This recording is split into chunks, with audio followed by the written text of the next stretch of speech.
is now on. Now let's go through some of the roles for today. Our today's Wordmaster Grammarian is Jennifer, who has happily volunteered to do that. So Jennifer, would you explain your role, please? Mhm. Good morning, fellow Toastmasters, and happy Diwali.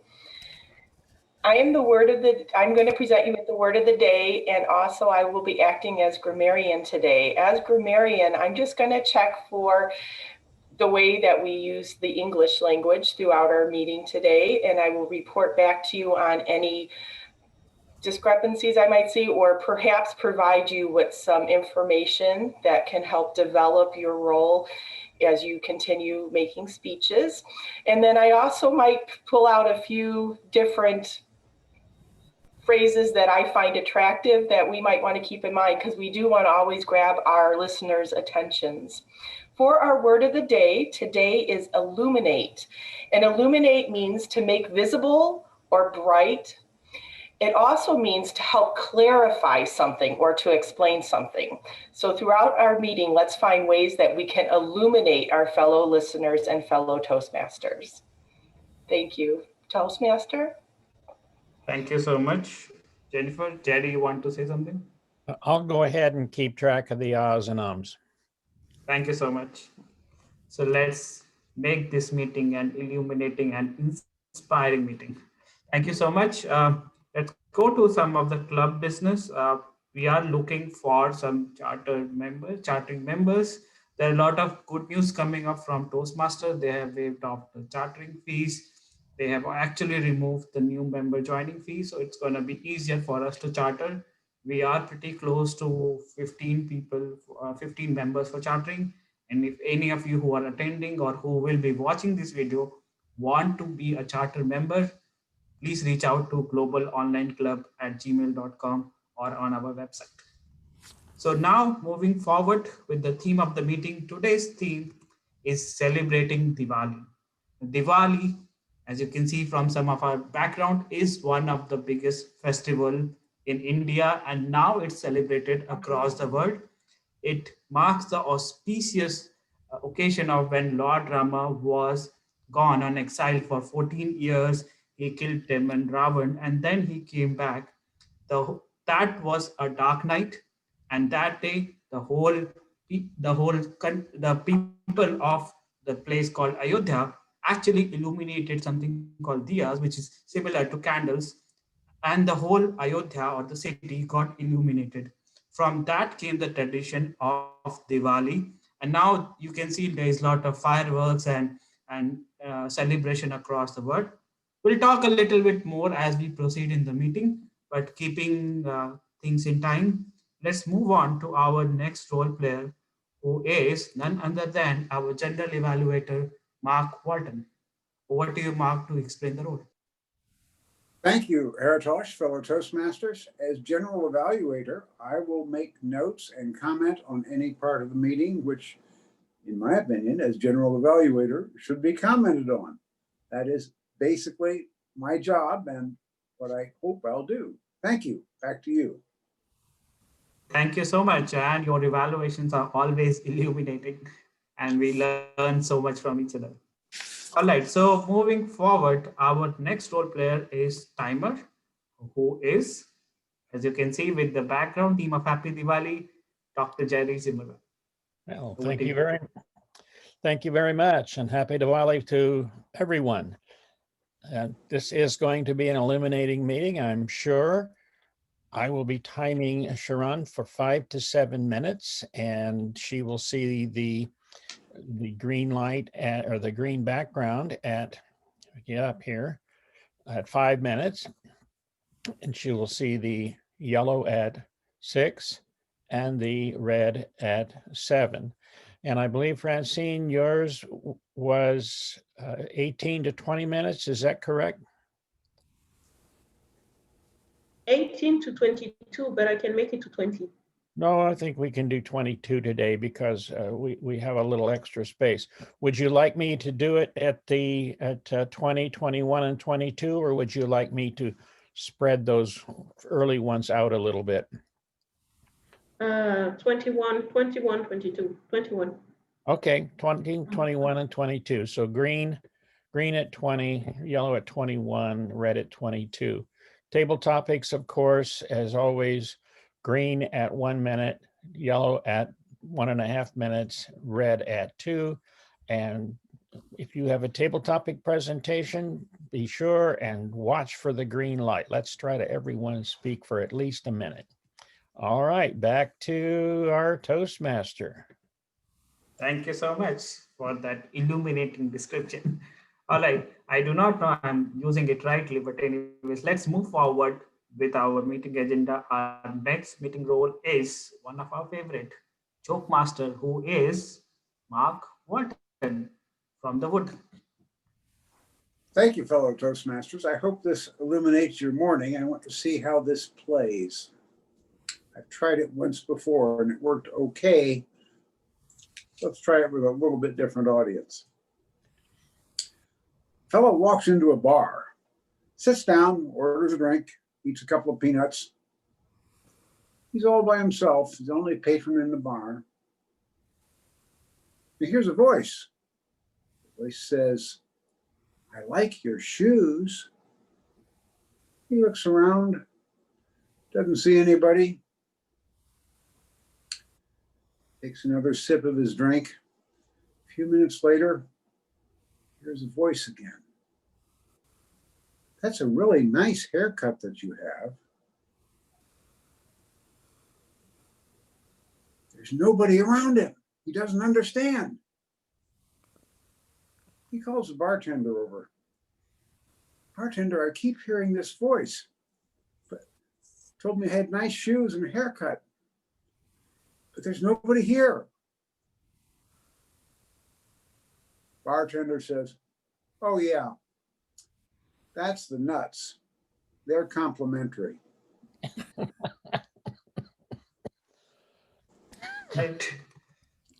Thank you for those complimentary nuts. Let's move on to our next role, which is a unique role that we play in our global online club, which is having a warm up. It's so important to warm up our voices, warm up our members, and warm up our attendees. So let's hear it from Jennifer, who's going to be the warm up facilitator. Over to you, Jennifer.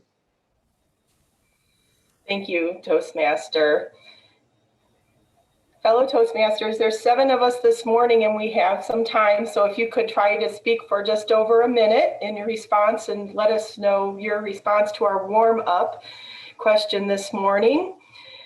But knowing that we were celebrating Diwali and the knowledge of it, when I was doing a little research said that something that people think about is knowledge over ignorance, or bringing to light something that may have been in the dark before.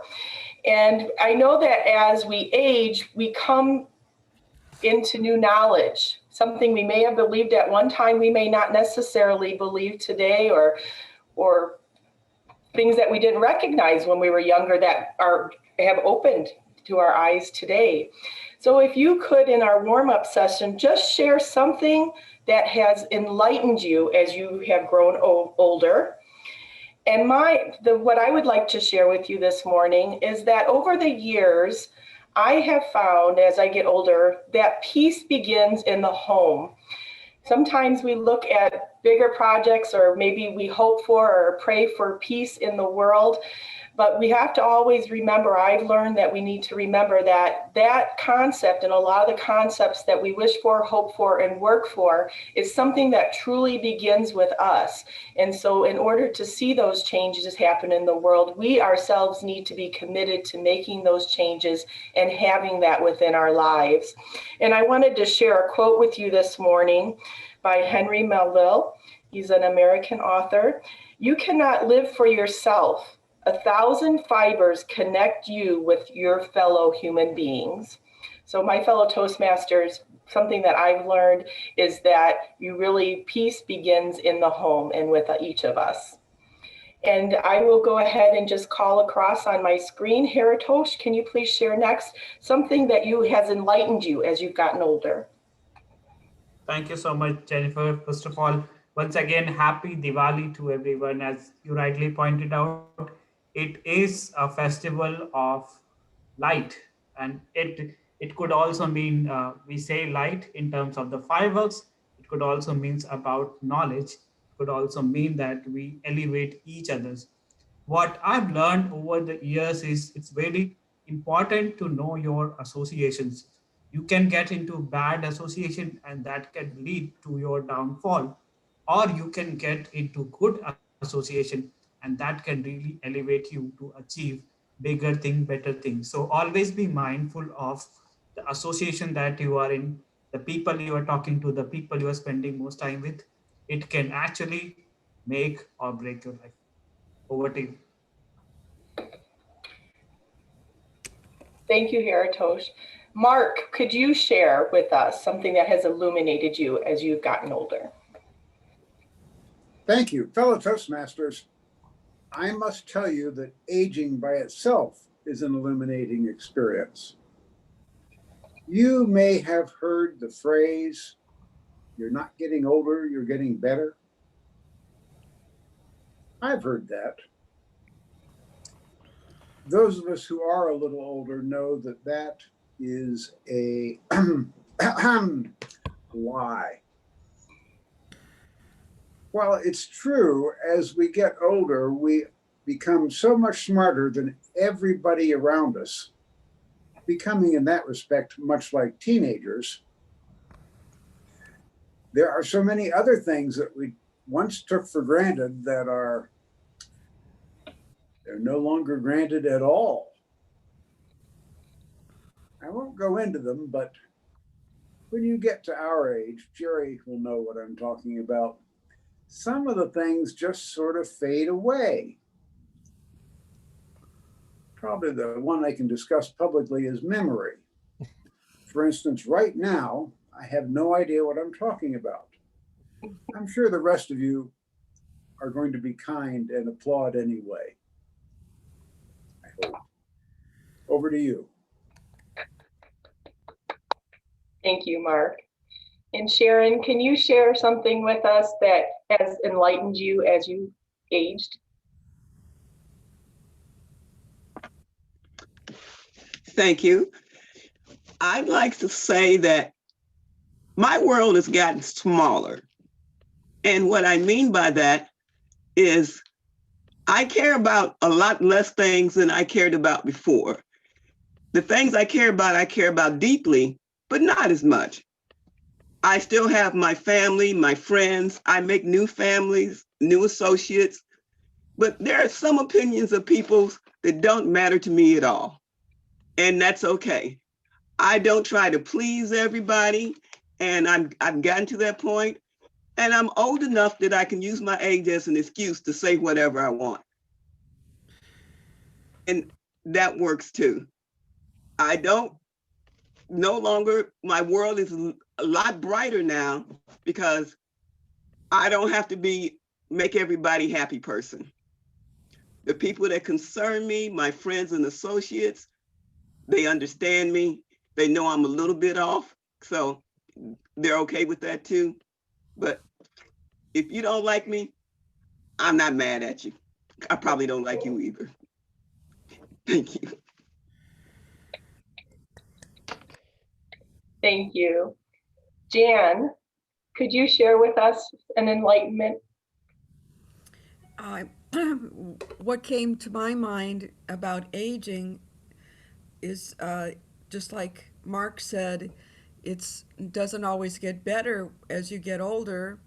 One of the things that in our family, we have a lot of people who passed away, and so the family is shrinking in terms of the number of people that you call during COVID or getting together for birthdays and stuff. There's fewer and fewer people.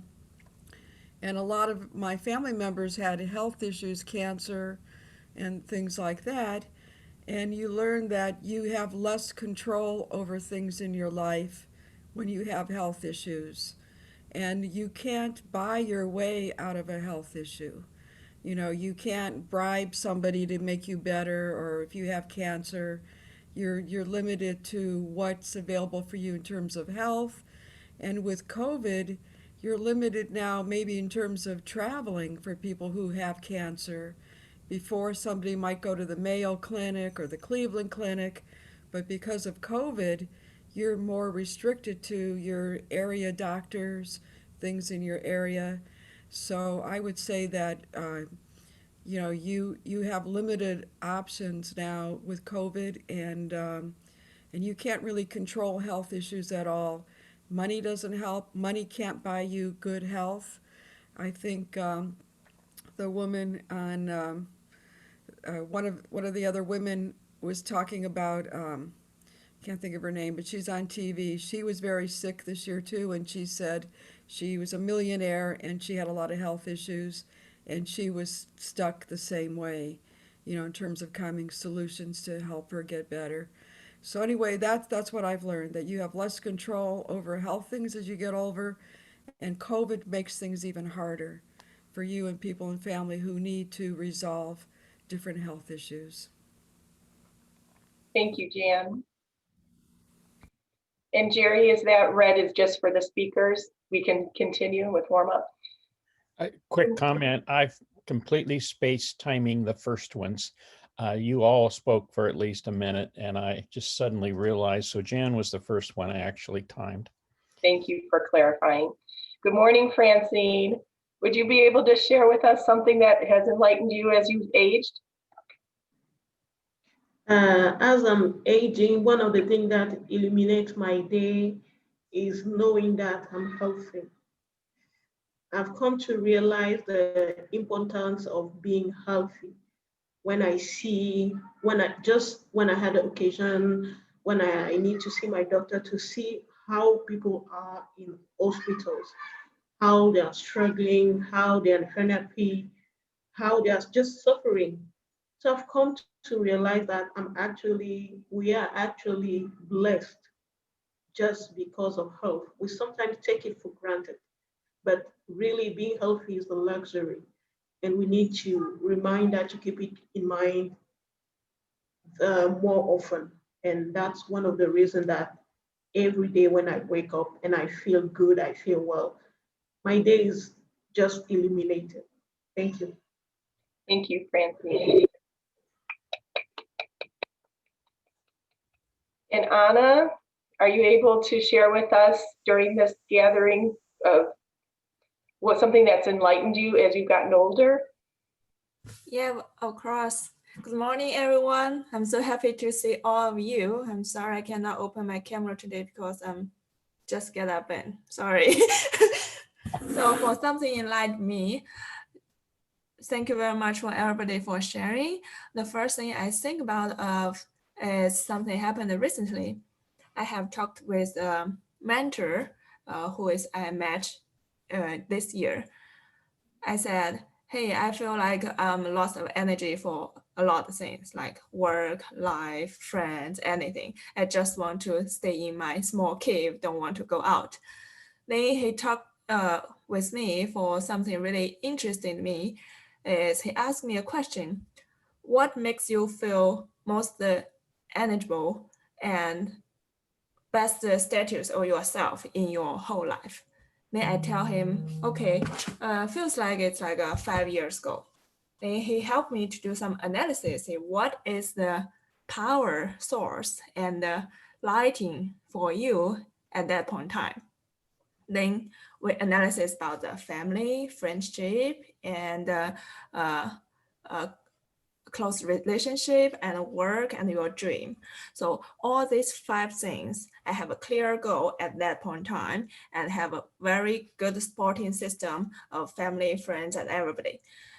And after that analysis, I figure out that something in the past I have, somehow I didn't run them very good at recently. That's why I'm lack of energy, lack of lighting. So that's why I lost some passion in my life. So from his guidance, I figure out it's a good time for me to start to build up all my 5 important aspects of light in my life to get myself back to the good condition. So that's some story I want to share with a lot my friends and everyone of you here. If you feel like you are low of energy, don't want to do anything, don't be blamed to yourself. It could be something in your life is missing and something you are not as good as previous, don't have the good supporting system and relationship. So from that day, I start to push myself back to the society I have, to my friends, to my family, to my job. So things start to change little by little. It really helps. That's some kind of light helped me to ignite myself to link to my relationship, link to my power source. So that's something I want to share with you. And thank you for the question, and I wish you all have a happy Diwali day. Thank you. And next on my screen is Javid. I hope I pronounced that correct. Could you share with us something that has enlightened you over as you've aged?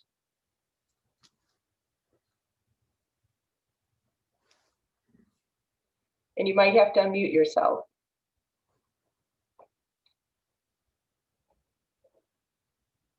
Okay, I will just go ahead and ask Lucy. Lucy, is there something that has enlightened you as you've aged? And we're running short on time, so if you would be able to share with us. Enlighten. Okay, I'd like to share a short story with you. A few days ago, I went climbing a mountain, and a family member asked me to take a photo for them. And so I did so to take a photo for them. And later, that member told me that, Lucy, you are so great because for the whole process, you are smiling so big that we cannot help but smiling too, like a family photo. So it occurred to me that, yeah, my smile is so attractive. So I suggest all of you to smile from time to time, and it could bring happiness to the people around you. Yeah, so that is the enlightenment for me. Thank you. And Jerry, I know we didn't get a chance to ask you, but you give us a lot of advice, and I know we're running a little bit over on time. Well, I will try to go really quick, and I'll tell you the one thing that I've learned over the last few years is that the more you learn, the easier it is to learn. I've noticed that at first with my students, they seem to approach studying as an accumulation of facts, as if everything they learn meant doing one more thing. Well, one of the things I began to realize with myself and notice with them is that once you know something, then the next piece of information comes along and you tie it to that. And then the next one comes along and you tie it to the two of those. And after a while, new ideas and so forth just slip right into your life, to your consciousness, to what you know. So I would encourage you to just for yourselves, I'm sure most of you, if not all of you, do that, but encourage others. It's about learning. The more you learn, the easier it is to learn. That's what I have learned getting older. Back to you.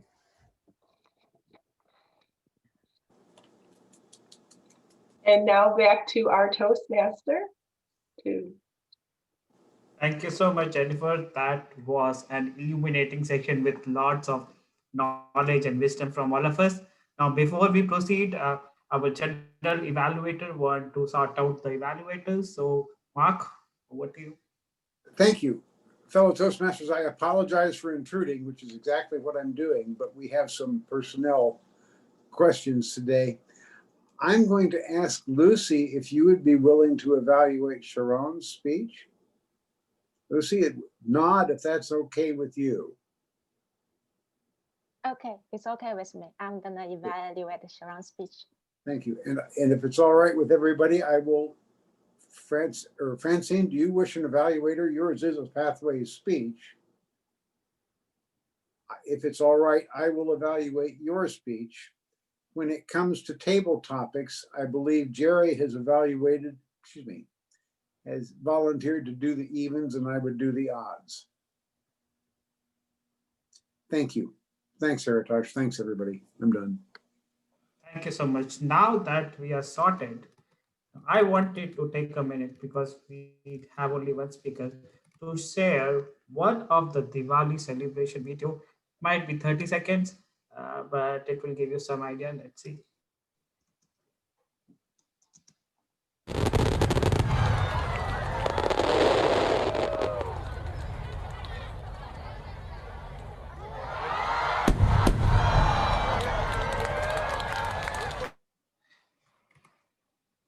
All right, so that was just a glimpse of Diwali. Now I think you all ready to listen to our illuminating speakers for today.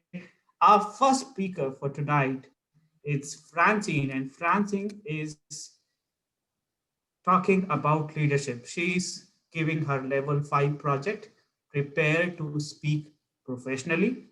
She is in Pathways Presentation Mastery Path, and she thinks leadership has got many colors, many lights, if I may say, and each has a tremendous importance that needs to be acknowledged and recognized. Her speech title is The Leadership Rainbow. Leadership Rainbow, Francie, over to you.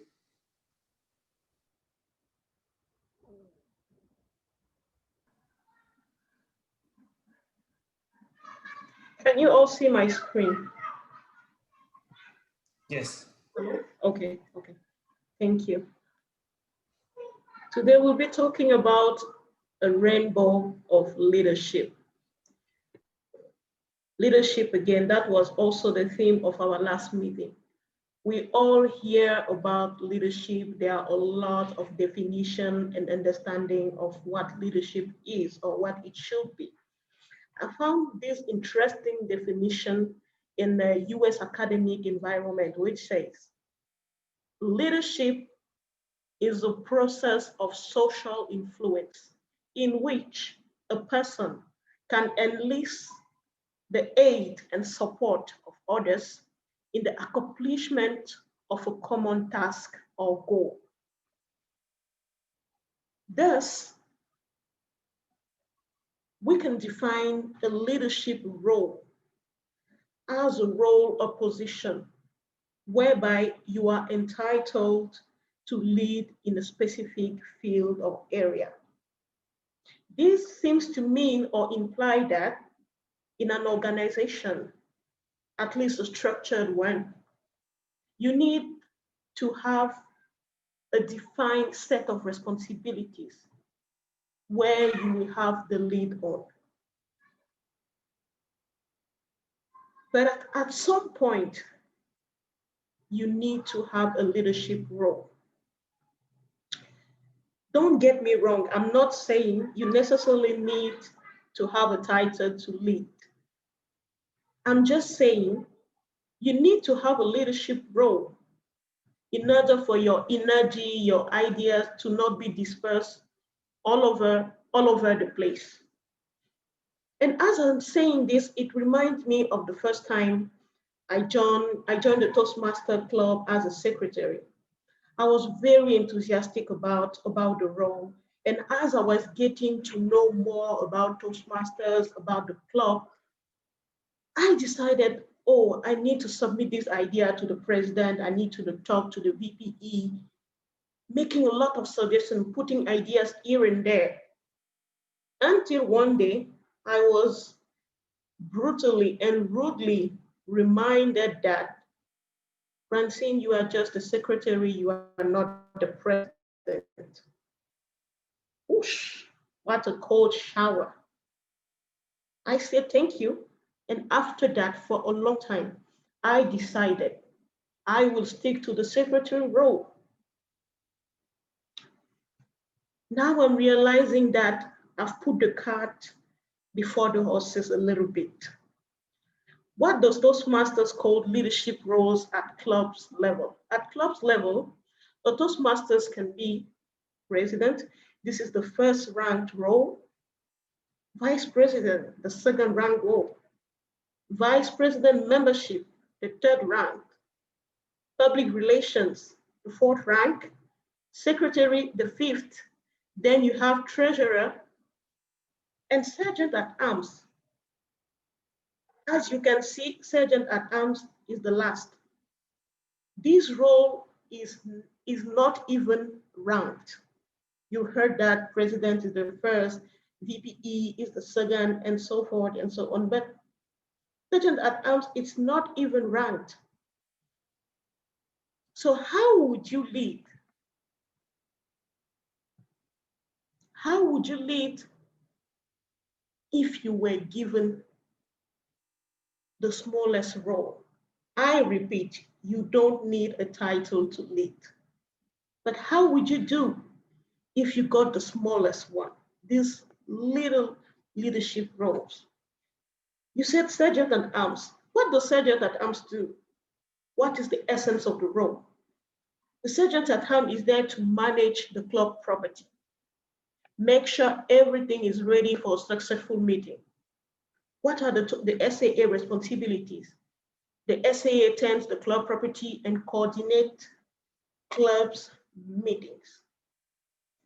Looks like simple and pretty basic, right? You need a wall officer to do that. Sergeant at Arms responsibilities, if I want to be exhaustive, SAA will keep tracks of the club physical properties, such as the banners, the lectern, as you have seen. The SAA is supposed to arrive early at meetings and stay late to stow away all the materials. It's also in charge of the meeting place itself, obtaining a new place, and he also played a key role in the organization of business meetings and all of that.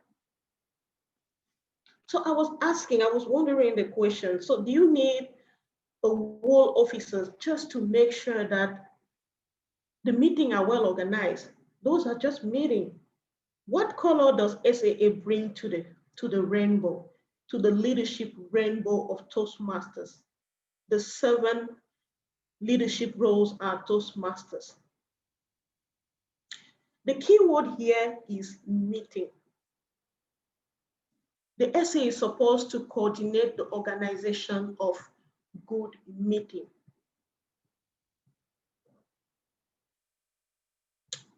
What you need to know, and I think you already know, is that all Toastmasters activities culminate at meetings. During meetings, members have the opportunities to wear many hats through role plays. They have the opportunity to deliver speech. They practice all the communicational and leadership skill, active listening, storytelling, so forth and so on. It means that this role is important. All the planning and visionary preparation activities carried out by President, VPE, and all the other officers, they culminate during meetings. Then I wondered myself, when a meeting turns well, when a meeting doesn't turn well, what happened? About that, I have a few stories for you. I remember one day when I attended a meeting. It was a face-to-face meeting. I arrived in the room and there was no one to welcome me. I entered the room and I went to the officers saying hi, introducing myself. I didn't even have a seat. I need to find a chair for myself to sit and attend the meeting. That was the first and also the last time I went to those meetings. I also remember another occasion to the same club. I went. It was online this time. And during the meeting, the grammarian was delivering his report. The guy was not doing very well, we could all tell. But then he was interrupted by one of the members. The member were telling him, oh, this is not the way you should do your report. This is what you should do. You should say this and that. When he finished almost ranting, then he told to the guy, please go ahead. The guy just shut down. The guy closed his camera and never turn it on or speak again till the end of the meeting. I came back last time it was like 2 weeks ago, to this club's meeting, and the guy was no longer a member. I believe that this could have been avoided if the meeting would have been better prepared, if a clear meeting etiquette has been shared to all the members, telling them this is what you should not do during a meeting. I would have come back to this face-to-face meeting if in the beginning I was better welcome, if I ever felt like home. The agenda even wasn't ready when I joined. So now when I receive invites from this club for meeting, I tell you, I think twice before going. I think twice before going. And this is because I believe I haven't been well welcome. I didn't feel like home. I didn't feel privileged.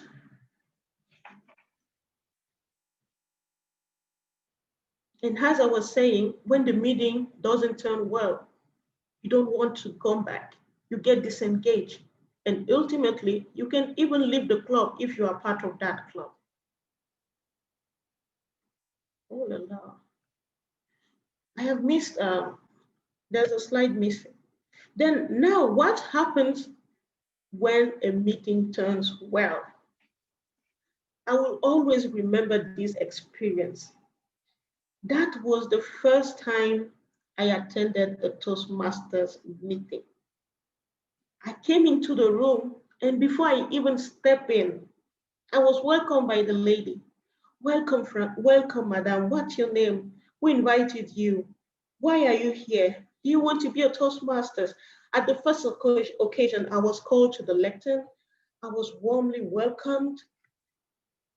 When I was given a seat, there was, when we were doing the face-to-face meeting, there was this little thing, the easels, where you can have either your name or just a guest tag on it. I was there, and after the meeting, I was given the lunch pack. And I felt privileged, and just for this reason, I joined the club. This is the club where I am president today. This is the club where I'm president today. Just to tell you how I've loved the way they welcome me. And I felt like this is a place where I want to stay. Another story about a club where I felt like I want to stay is within the same club. I joined in May, and then in June, we had the elections. I couldn't apply, I couldn't run for the presidency role, of course, because I was just joining the club. So I ran for the secretary role. I got the role, and when we're doing the elections, all the prospective officers were called to the lectern to tell their motivation for the role. I have a friend, a lady, today she's one of my best friends, and she was running for the sergeant at arms role. I was puzzled. I wondered myself, I know this lady, she's a very competent, hardworking, and all of that. Why does she want such a small role? It's just SAA. But she wanted that role. She wanted it very strongly. And she ran for the role. And once she won the role, the position, she gave an impressive swearing in speech.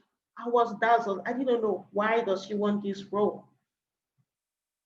Then we were officers for the same mandate. And what this lady did with the SAA role was impressive. She's one of the reasons why I ran for presidency in this club. The kind of little change she did to the SAA role brought it to a whole new level.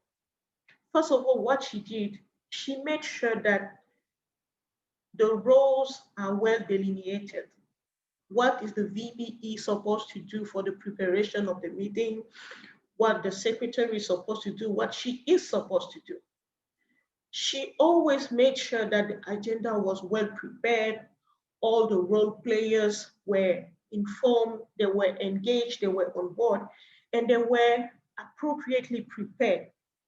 She even sometimes called the VPE to say, oh, this role is missing. Is this person prepped? She always made sure everyone is prepped. When you join the meeting, the attendance sheet is there on the table. All the easels with your name on the tag is there because you said you will come to the meeting. The lunch packs are there. Everything is there. When you come, she welcomed you. She asked you, we invite you. Would you like to come? Please come next time with someone. So the way this lady took this role to a whole new level left me completely puzzled. I was like, this seems to be such a small role, but the way she's leading her way, the way she's doing it, I want to be SAA in my other life. That's what I want to be. And also, that's why you remember in the beginning, Mike, I told you I want to be SAA of this club. That was because of this lady, because of the way she's doing the SAA role. She made a difference. So all these little stories made me realize the SAA role is not that small. This is a big role.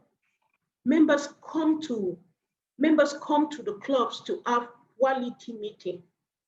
If the meeting is not of quality, they will never come back. If the meeting is not prepped, the agenda is not there, the roles are not filled on time.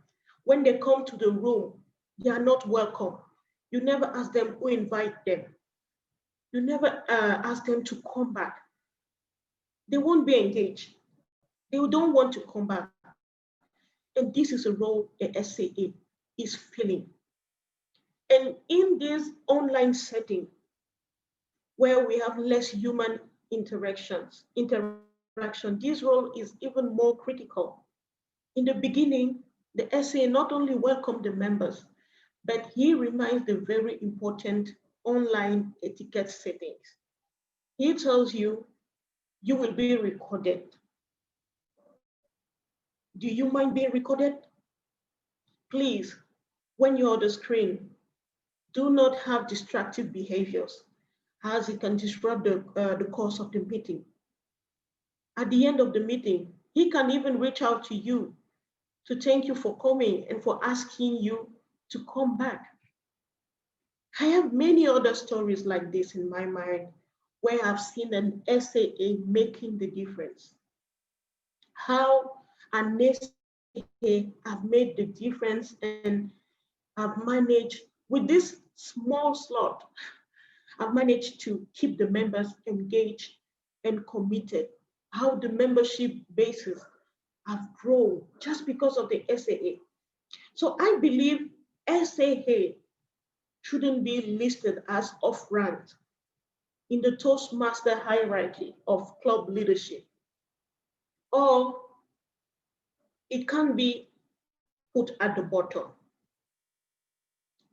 because it can demean the importance of this critical and crucial role. Don't forget, a rainbow without one of its color is no more a rainbow. And a rainbow without one of its color cannot make up the white color of which made up all the colors of the rainbow. Each role is important. So, according to you, what color of the rainbow is SAA? For you, is SAA one of the basic color, or is it just a blend of many other colors? Does it matter to you? Now thinking about yourself as a Toastmasters member of this club, of any other club, which color do you think you are, or do you want to be? Do you want to be one of the basic color, or a blend of all the colors? You have a leadership role, or do you want to be a blend of all of this?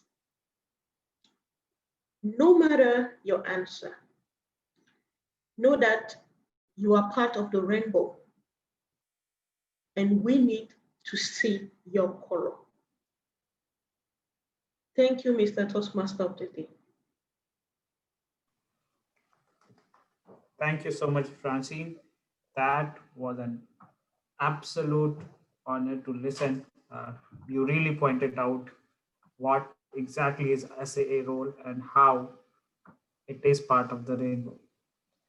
Our next speaker today is someone who's going to share a story. Who doesn't want to hear a story?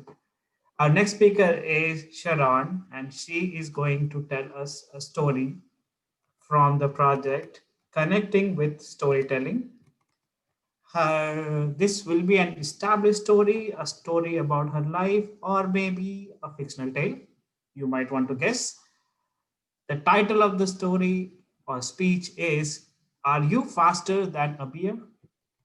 Are you faster than a bear? Sharon.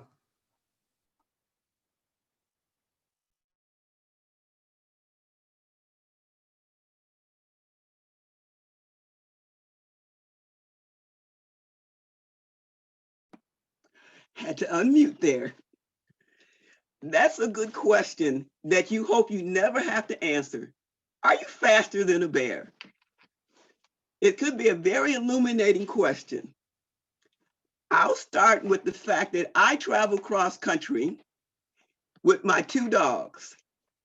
It used to be with my children, but they outgrew me, and my grandchildren, and they outgrew me. Now I have 2 dogs. I have a pit named Daisy, and she's nice and thick, sweet as can be. And I have a mastiff named Bad Baby because she's a bad baby. She's a year old, but when she stands up on 2 feet, she's almost as tall as me. And I throw them in the car and we go driving across country. On this particular trip, we're driving from Indiana to Houston, Texas, with a stop in between at Arkansas, because that's where my niece lives. And that's my halfway point. And this is not a bad trip. And we stopped maybe about 3 miles into the trip for a roadside pullover. I want to give the dogs a break, stretch my legs. Now, my dogs are trained to answer to a whistle. It's a panic whistle, but it can be heard at a long distance. And as soon as they hear the whistle, they come running. So I pull over to a nice space. Now, it's small enough to park the car, but behind this little clearing is just open space. I put the dogs on the leash. I walk them out to open space and I let them go. And they're nose to the ground and they're sniffing and they're sniffing. And these dogs are very good at finding rabbits and moles and squirrels. And they're on the track of something good. And I let them go and I'm just walking slowly behind them and let them run across the field. And they make it to the other side of the field, to the trees.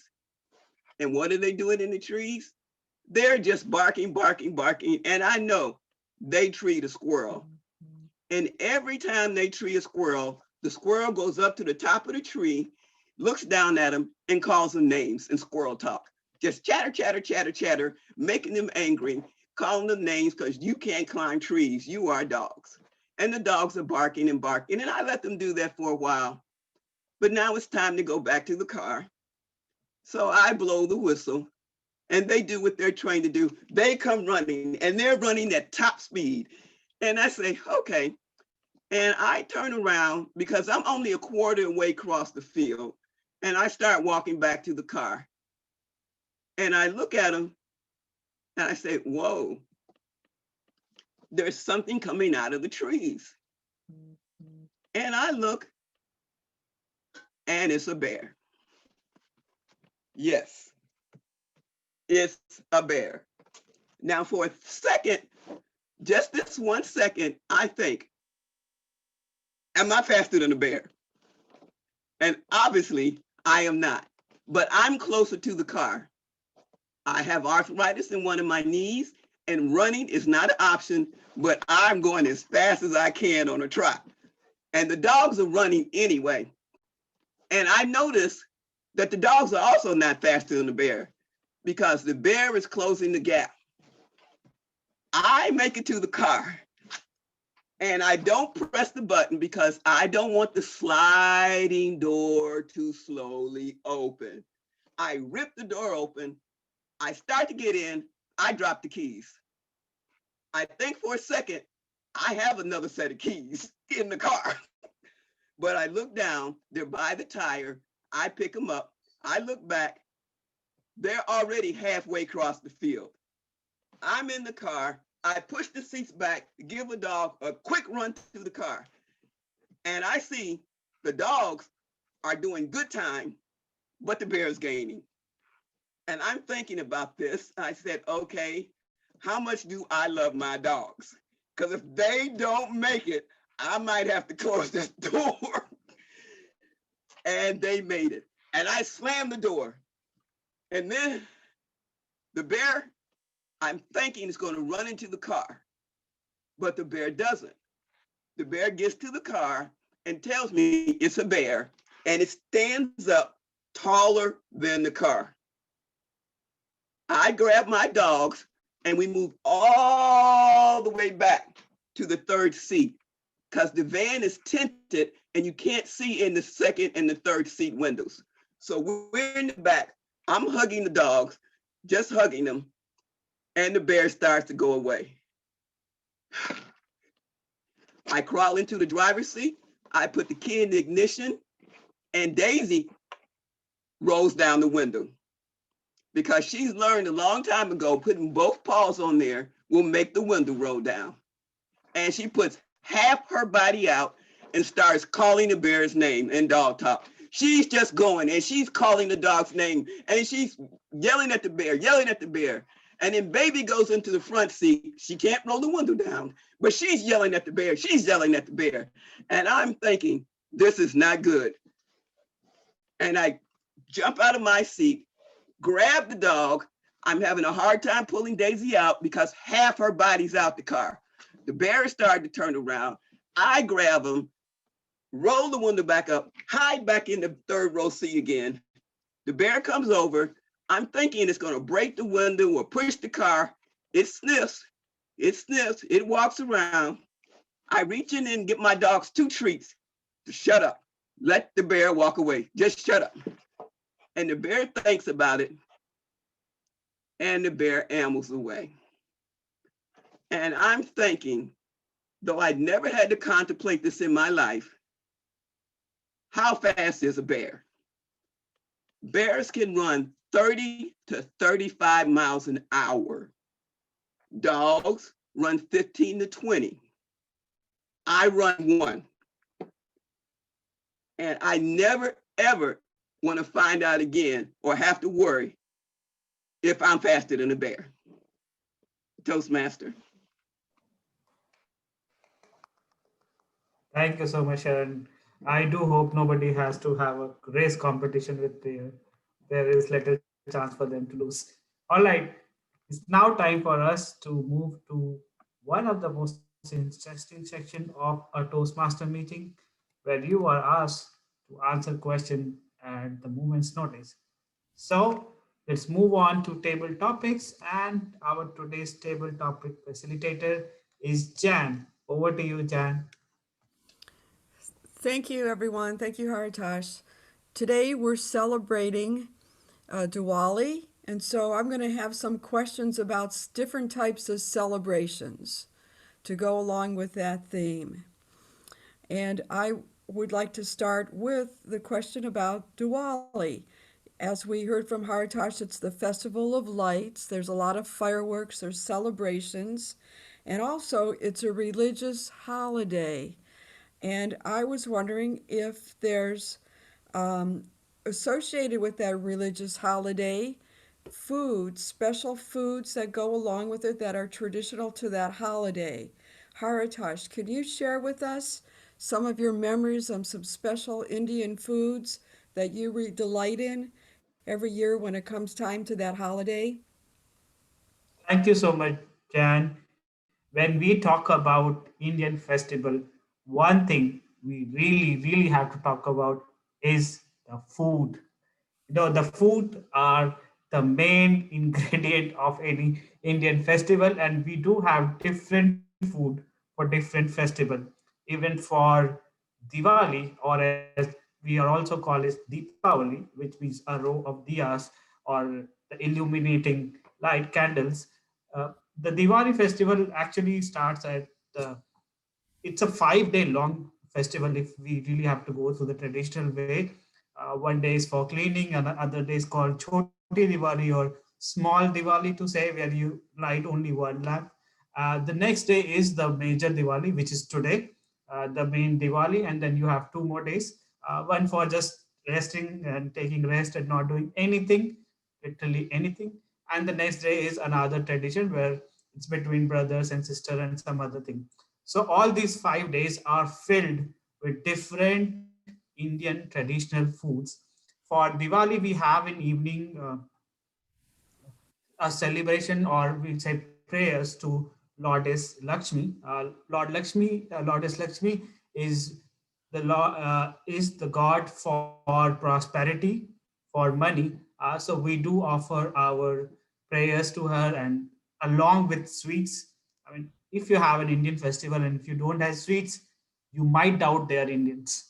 So you have to have a lot of sweets if you are celebrating Indian festival, and then you have traditional Indian food, which does include uh, chapatis, puri, and other things.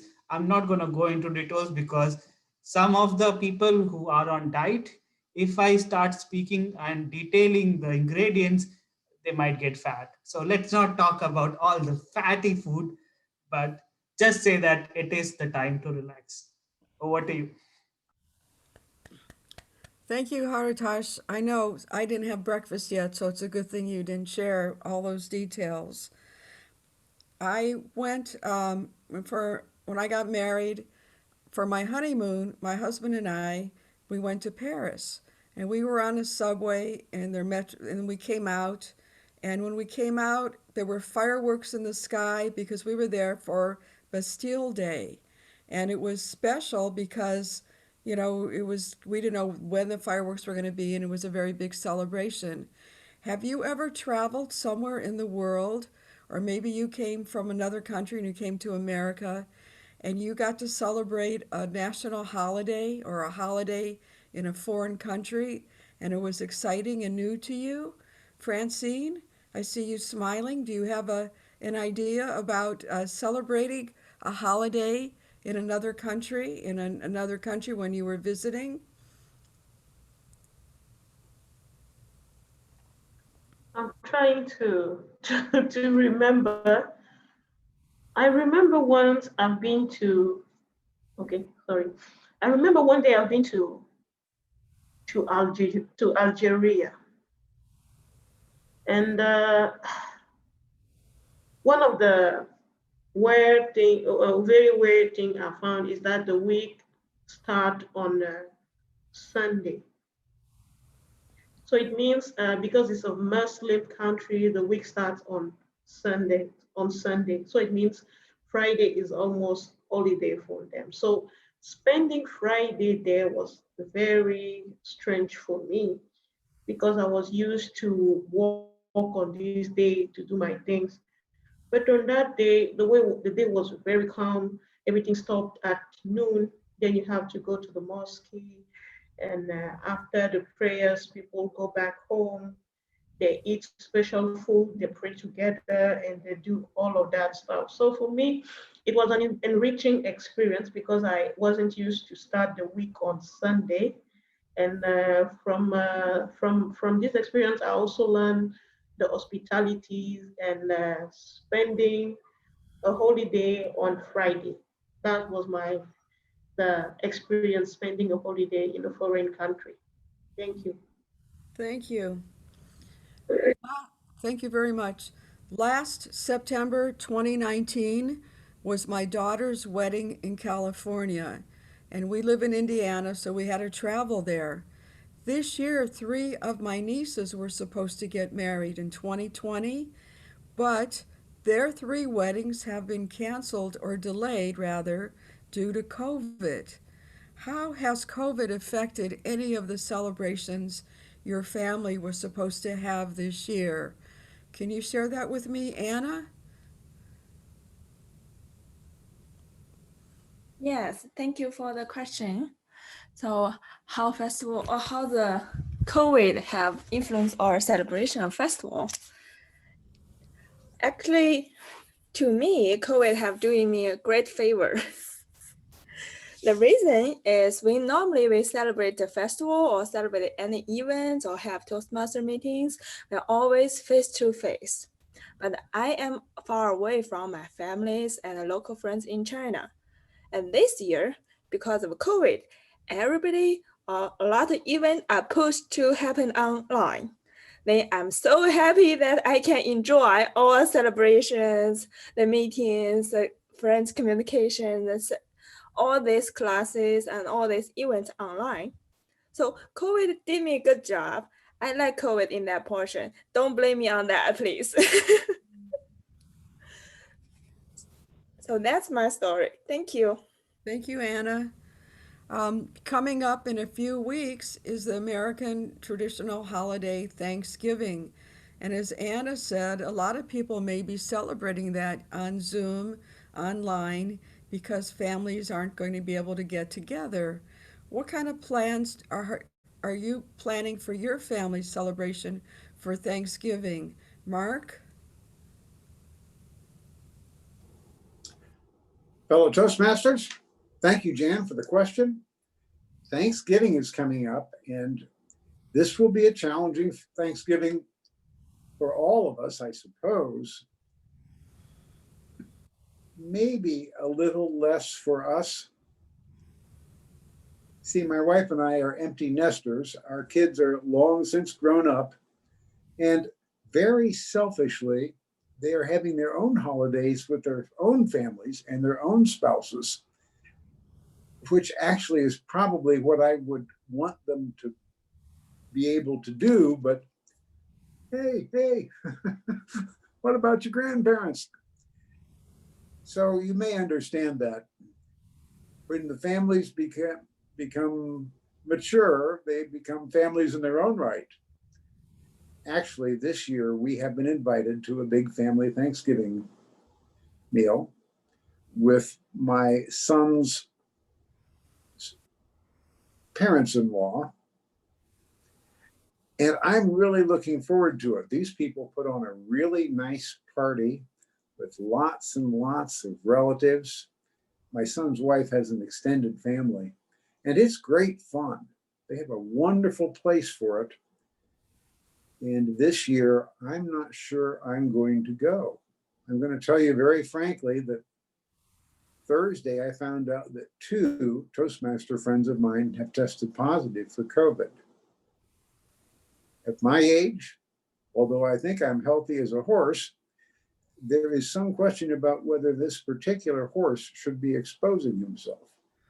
I'm not sure yet. I've got a few days between now and Thanksgiving to find out. But if I miss that party, I will miss it. And I'll be sad about it.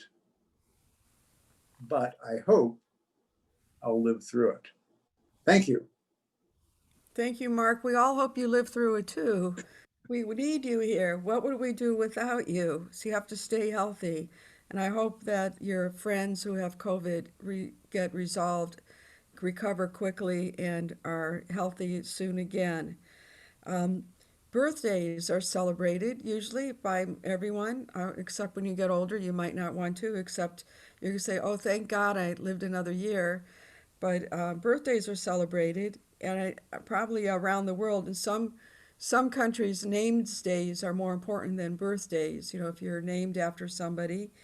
But can you share a favorite birthday party celebration, either yours or for someone else's?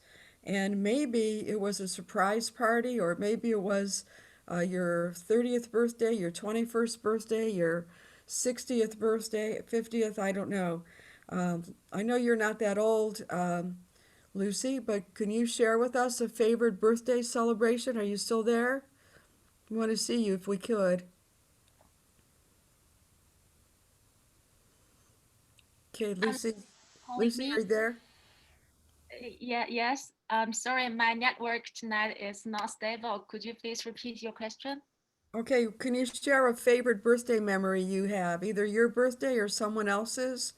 Some special birthday, maybe a surprise party, your mother's 50th birthday you planned, or some special birthday party that comes to mind. Thank you very much for your question. This is a very good one. And for the birthday, yeah, I celebrate my birthday every year. And since now I'm a newly married wife, so I got celebration from my husband, Jack. He is not here, so I'm going to talk about him.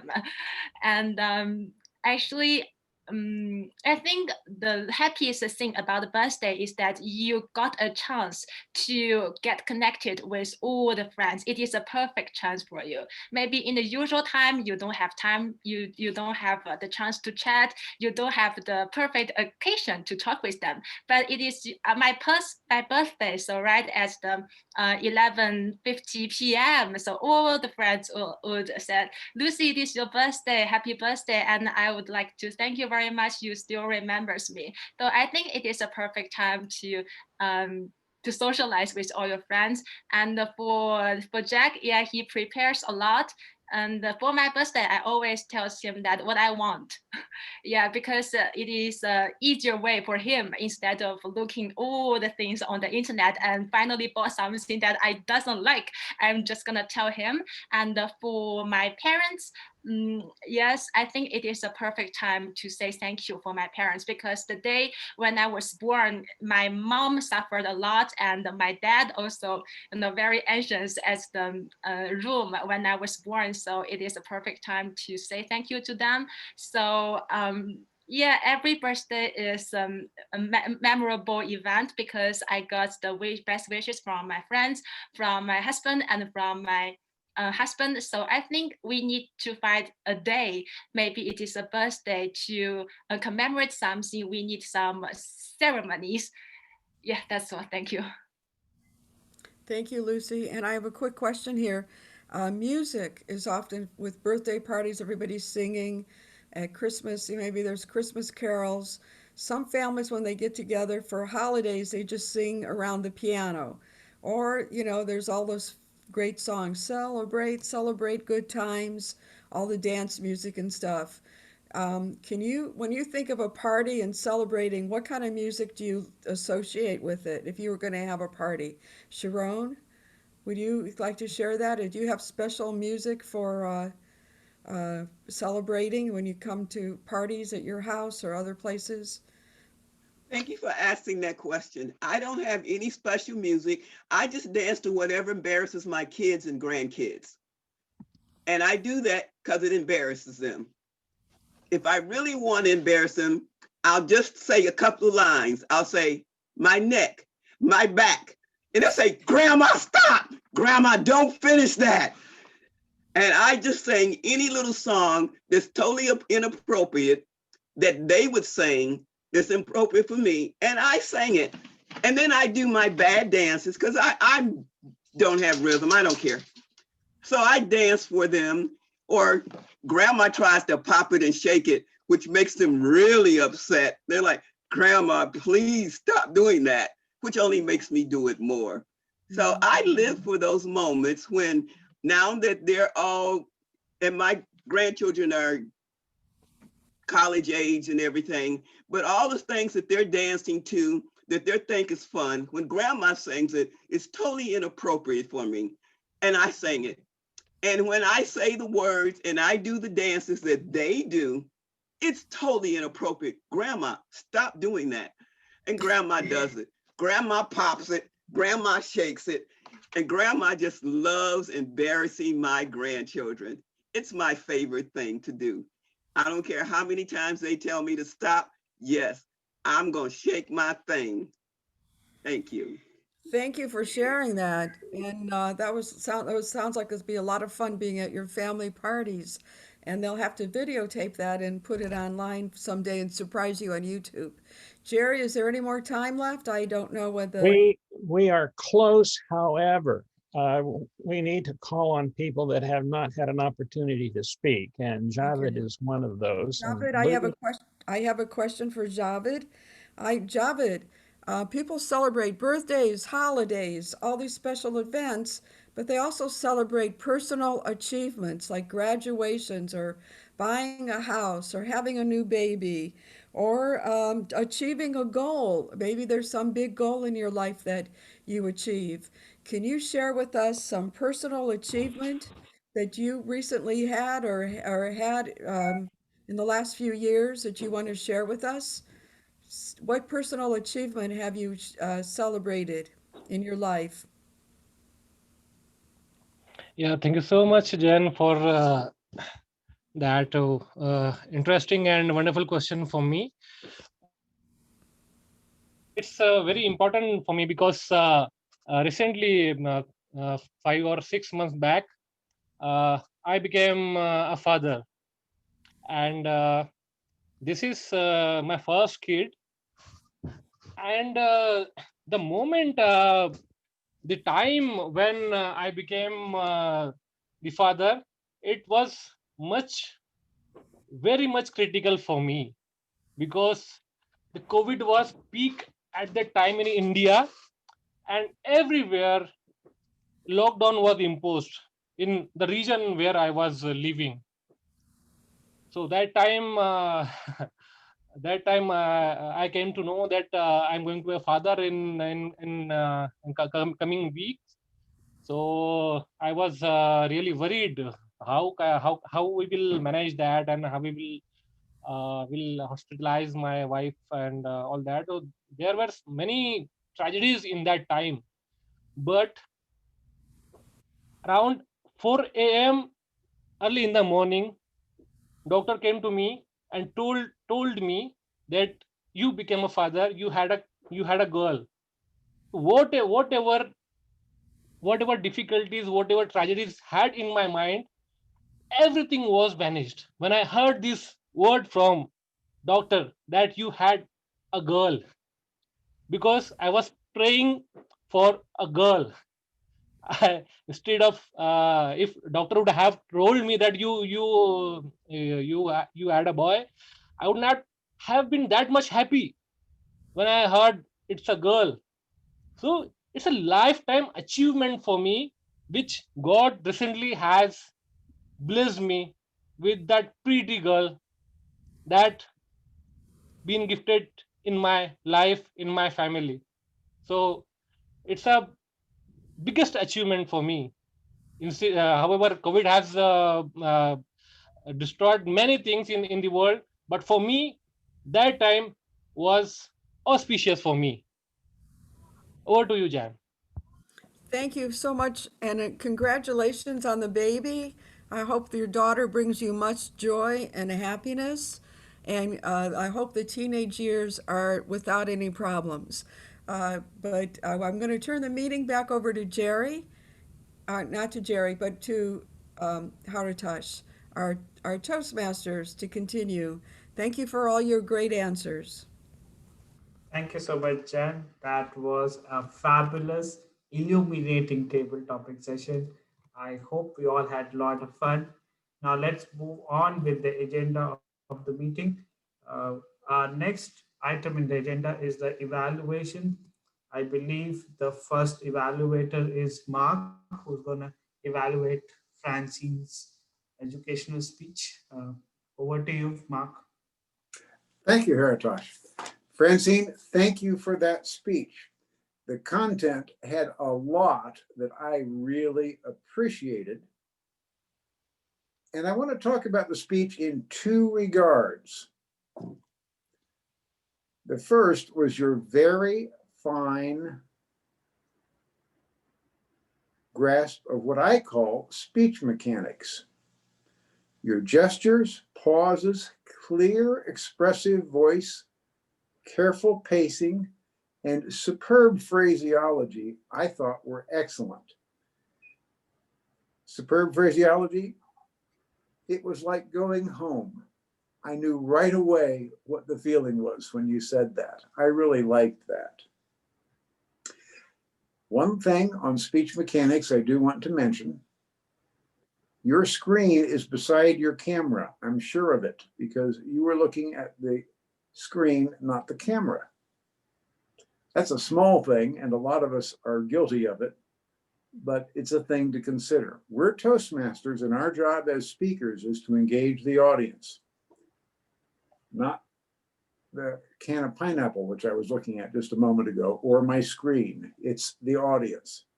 Now, I want to talk about something else. Now, this is my opinion, but I'm beginning to get firmer and firmer about it, and your speech is a good example of it. It's the use of PowerPoint in speeches. Francine, I don't believe any of your slides were of any value. And that's pretty harsh for me to say that, but I'm going to say it because you are a good speaker. You are engaging. You can engage the audience and convey a message. Think about your slides.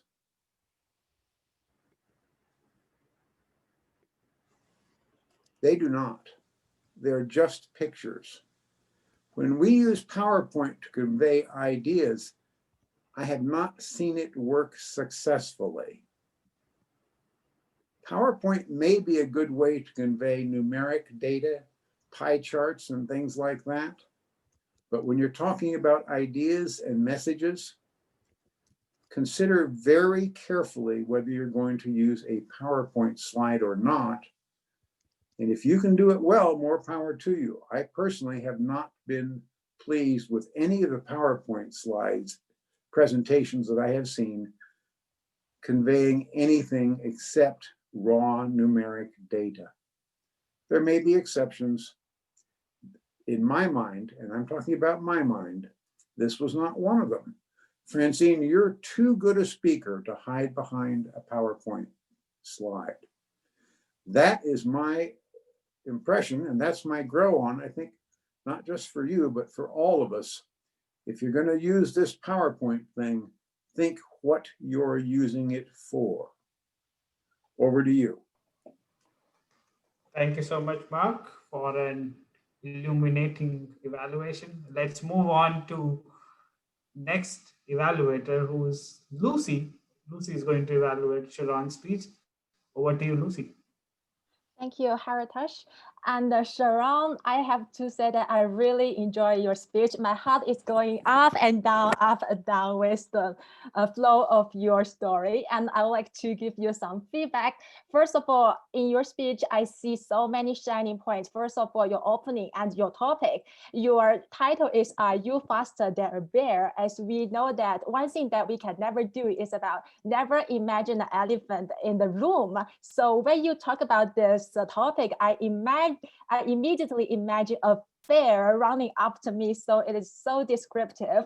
So this is the shining point one. And the second shining point is your choice of verbs. It's so descriptive, such as sniff and bark, chase, look down at, chatter, rip the door open, swing the door open. So many verbs so vividly describe the situation you are in. I'm totally blown away by your story. And the third shining point I found in your speech is about the repetition of a small scenario. You're talking about the rabbits or the squirrels are saying that you cannot climb the tree, the dogs, and later you said the bears, you cannot catch up with the bus, the truck. So I think it is a very smart and intelligent link between the two stories that runs through the whole speech. So it is a very clever move. And then for the two feedback for area for improvement. First of all, when you said a bear is approaching, you said, it is a bear. Yes, it is a bear. And when I hear that, I think, yeah, it is a bear. just like it's not a big deal. Maybe it is like it's a bear. Yeah, it is a bear. So you can maybe make your voice louder and speed up a little bit to make it more tense, so that we could be more attracted to this scenario. And the second suggestion is that about your engine, I appreciate you talk about some statistics that bears could run as fast as 30 to 35 kilometers and dogs run 15 to 20 kilometers. And what about our human beings? I want to know if I am in bad luck. What if, so unfortunately, I was running after by a bear? What should I do? Should I climb the trees, or should I just pretend to be dead? So what should I do? I want to hear some useful tips from you. So as a listener, I want to get some useful tips. So maybe in the end, you can add some more information on this aspects. So that's all. And I really enjoy your story. And I can see all of us are smiling and are curious about the story. And you are really a very experienced storyteller. I can't wait to hear from your next speech. Thank you, Sharon. Thank you so much, Lucy. I must tell this was not an easy speech to evaluate. So you did a great job. Now over to our table topic evaluator. I believe Mark and Jerry are evaluator. So Jerry, you want to start off with you? Mark had the odds, so I'll let him go first. Go ahead, Mark. Thank you, Haritosh. I do have the odds, and I will switch pages of notes. Haritosh, you do one thing that I like, and I'm going to comment on it several times, but I'm going to start with you. That is the smile in your voice. When we're smiling and we're happy, we make the people around us happy. That goes without saying, and you did that nicely. You have excellent camera presence. You weren't distracted by the fireworks in the background one bit. As a grow-on, I would suggest that your introduction was very long if food was in fact your topic, which you mentioned, but only briefly. But I enjoyed your speech. So I will say on balance, quite a good job. I had Anna next. Sadly, I can't see Anna, and she's one of the people that usually smiles well and makes me smile. But even without her camera on, she has a smile in her voice and even laughed during her speech, which made me happy. And I bet it did for everybody else. This is a good thing. It was a fairly brief speech, but other than that, I'm always glad to hear a happy voice as much as I enjoy seeing a happy face as well. Lucy. Yep, Lucy, you did everything just the way I like to have it done. Your big smile is something that has been commented on before. I'm sorry, does everybody know I'm a sucker for smiles? I like this sort of stuff. Can't help it, it's just me. You said something that really struck me as interesting and wonderful. And that is that you use your birthdays to thank your parents. I'm 71 years old. Where has that idea been all of my life? That was wonderful. Thank you for that, Lucy. That made this meeting worthwhile just by itself for me.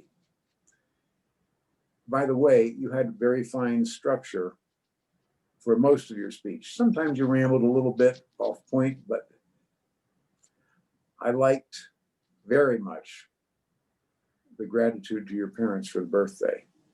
Javed, you were asked about personal achievement. You had an interesting anecdote. I had never thought about having a child born during the COVID crisis. You have an engaging voice, and to engage us as well as you did without any camera presence, pretty tough job. So you did that very well. I also like the fact that you told your story completely and tied it into the question. So there was quite a bit of structural correctness, if that is a phrase, that I observed and enjoyed. I want to thank you for your talk, David. Over to you, Jerry, I think. Yes, I had the even numbered speakers. First one was Francine.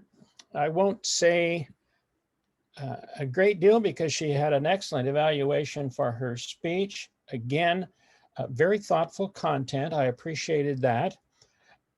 Very few ahs. In fact, I didn't catch any in the topics, and for the record, only 3 or 4 in her presentation. So for all intents and purposes, none. Well-paced, that's one of the things I noticed about you particularly today. Your pacing was something that was easy to follow and gave you opportunities to exercise your skills in vocal variety. So those were the real positives. I don't have any strong grow-ons. With my next one was number 4, Mark. Oh yes, the man who wants a story. You commented a moment ago about someone who maybe had a little slow start. I thought you had a fairly slow start getting into your content today. Once you did, it picked up, you answered the question, and you did model the things that you like to see in a presentation, and that is a good story.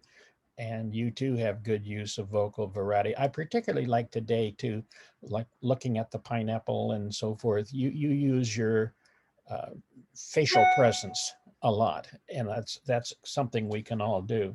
Sharon, good story. You are an excellent storyteller, as was pointed out in your evaluation. I caught some passion in there. I agree with a couple of Lucy's comments, places where you might have enhanced it a bit, but it was still good. And my thought as I heard that, if you can tie that story up with a bit of a message to sell, that would be an excellent entry into a humorous speech contest. So back to you, Mr. Toastmaster. Thank you so much.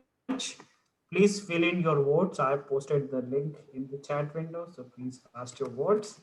And let's move on with the agenda. Next in our agenda is the Word Master Grammarian Report. So, Jennifer, over to you. Thank you, fellow Toastmasters. I did keep track of the word illuminate, and I used it once. Haritosh, I heard you use it 4 times, and Mark twice, but I did hear some synonyms to the word, which were used. Bright, light, enlighten, and enrich are all words that are similar to our word of the meeting, illuminate.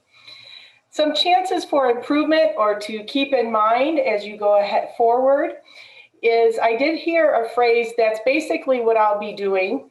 When we prepare for a role or a presentation, we will want to be sure that we're more accurate in defining our roles. So basically, sure it covers it, but to come off more like we know what we're doing, let's go ahead and define that. Using the word like a lot can be distracting. So using a phrase like similar to something might show more that we've given thought to what we're about to say. I know there was one more I had, but that's okay. Some of the phrases that really stuck out were healthy as a horse, pop it and shake it. You don't need a title to be a leader. And I think that the title that Francine used for her speech, Rainbow of Leadership, was a good word. Particularly illustrating was a cold shower. So phrases that illustrate are very powerful, I believe, when we give speeches or even in our table topics. I did want to mention that Sharon was very good at using words for spatial references, which are things that we need to keep in mind. When she was describing her experience with her dogs and the bear, she said things like small, open, behind, other side. And these are all important to keep in mind to help our listeners stay engaged and bring us into the story that we're telling or the presentation that we're giving. And she also used the word amble. And just taking or stepping up some of our vocabulary on certain things can also engage our listeners and also show them that we have thought about what we are going to present and that we have knowledge and awareness of that. Thank you. Thank you so much, Jennifer. Next up is our counter report, and I believe Jerry was trying to Very count. quickly, in general, we had very few. And I would again want to compliment Francine for the amount of time she spoke, essentially none. Haritosh, they continue to be a challenge for you. I counted about 9 ahs and ums, but you also had a lot of time in front of the camera. A couple of so's. Jan, ahs seemed to be a challenge for you. I counted about 10. 1 so and an okay, so for all intents and purposes, in my mind, they don't count. Anna, a couple of ahs. And beyond that, I think the rest of us were, for all intents and purposes, very, very clean. And one word I heard from Javed and others that I thought was really good was, I like the word auspicious. So back to you, Mr. Toastmaster. Thank you so much. And I realize we are running late, so we are going to give a challenge to Mark to finish his general evaluator report in 1 minute. Can you do that, Mark? No. You're on mute. No, I can't, but I'll do my best. First, there were not very many of us on today. Diwali might not have been a good idea, and I suspect many of us were challenged by the time zone change. 2, I have a thought for the timer. Instead of going through the litany of minutes, why not explain to the group, and more likely to anybody who's looking, why we do the timing so carefully? I think that's more value than the numbers. 3, I really, really like the warm-up idea. I think that should be a part of our regular agenda. It adds a lot to the meeting. Thank you, Jennifer, for doing that. 4, table topics. One thing I would like us to avoid is asking the speakers table topics until everybody else has had a chance to speak. We had some people who did not get speech opportunities today where prepared speakers did, and that means they are sort of left out in the dark. Lucy, I loved your evaluation. We're going to have a speech contest. If we can tempt you into District 11, I want you to come over here and compete in our contest. Finally, the meeting was, I believe, very well done once we got underway, considering some of the challenges that we had and the limited attendance we had today. Thank you. Over to you. Thank you so much, Mark. You're really good at taking the charge. And now I'm going to quickly go through all the awards. So let's have some rounds of applause for our best evaluator, which is a tie between Mark and Lucy. Congratulations to both of you. The next award is the best table topic master. Congratulations, Javed. Everybody loves your topic. And the last but not the least, the best speaker. I believe it's not Sharon, it's the beer who won the award. So with that, we are running 4 minutes late and we hate to do that.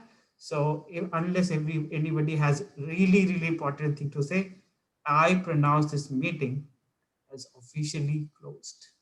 Thank you so much.